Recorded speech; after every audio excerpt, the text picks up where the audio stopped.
Il existe des personnages de jeux vidéo qu'on aime. Et puis, il y a ceux qu'on n'oublie jamais. Pour énormément de joueurs, Ezio Auditore n'était pas juste un héros, c'était une époque, une émotion, presque une partie de notre adolescence. Et le plus étrange, c'est que, des années plus tard, des millions de joueurs ressentent encore un mélange de nostalgie, de vide et de frisson. Parce qu'Ezio représentait quelque chose de rare, quelque chose que beaucoup de jeux modernes ont perdu, une âme. Quand Assassin's Creed 2 sort en 2009, personne ne s'attend réellement à ce qui va arriver. Oui, le premier Assassin's Creed avait marqué les joueurs, mais Ezio, c'était différent. Au début, ce n'est même pas encore un assassin. C'est juste un jeune homme italien, arrogant, drôle, insouciant. Il court sur les toits de Florence, il se bat dans les rues, il plaisante avec son frère, il paraît vivant, pas comme un personnage écrit pour être cool, comme une vraie personne. Puis arrive cette scène, la trahison, les cris, la foule, et son père, ainsi que ses frères, exécutés publiquement sous ses yeux. Et à cet instant, quelque chose change. Pas seulement pour Ezio, pour les joueurs aussi. Parce qu'on comprend immédiatement, ce jeu ne va pas juste raconter une aventure, il va raconter une vie entière. C'est probablement ça, le vrai génie d'Ezio. Les joueurs ne l'ont pas seulement contrôlé, ils ont grandi avec lui. Et dans le jeu vidéo, c'est extrêmement rare. Quand on repense aujourd'hui à Florence, Venise, Rome, on ne se souvient pas seulement des villes, on se souvient des couchers de soleil, des courses sur les toits, de la musique, de cette ambiance impossible à expliquer.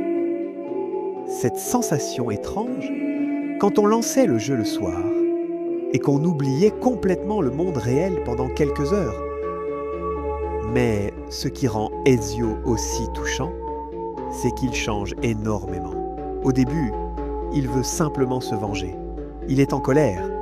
Il veut faire souffrir ceux qui ont détruit sa famille. Mais, avec le temps, la haine le fatigue. Il apprend, il mûrit, et progressivement, Ezio devient beaucoup plus qu'un assassin. Il devient un homme qui cherche un sens à sa vie. Dans Assassin's Creed Brotherhood, on le voit devenir leader, plus responsable, plus calme, mais aussi plus seul. Parce qu'autour de lui, les gens changent, disparaissent, meurent parfois.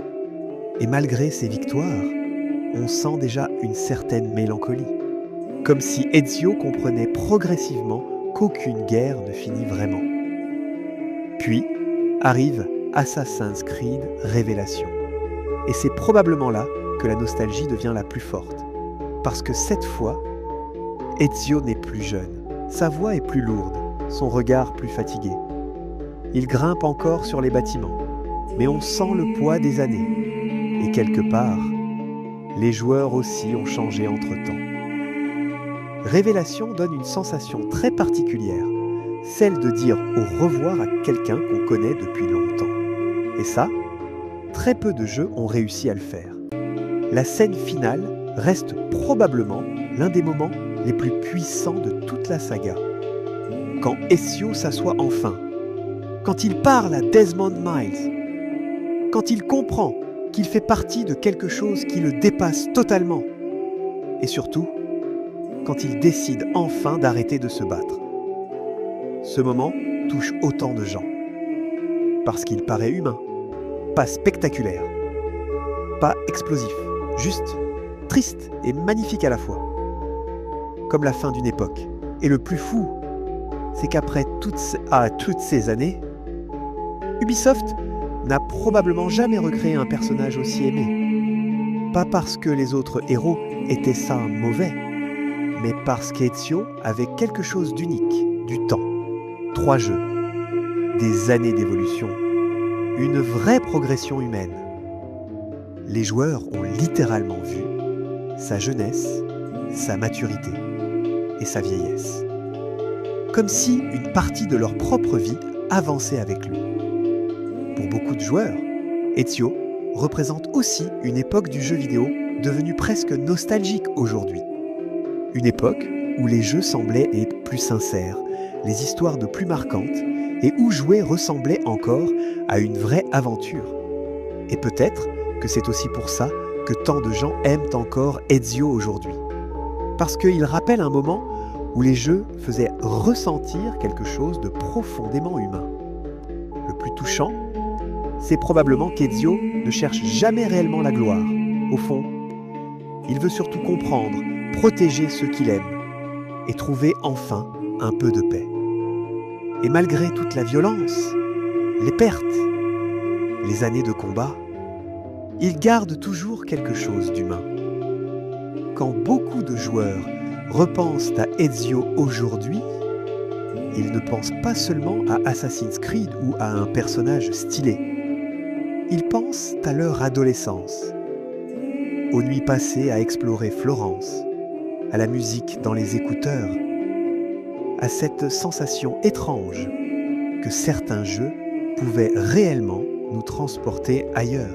Et peut-être que c'est ça, la vraie raison pour laquelle Ezio restera éternel.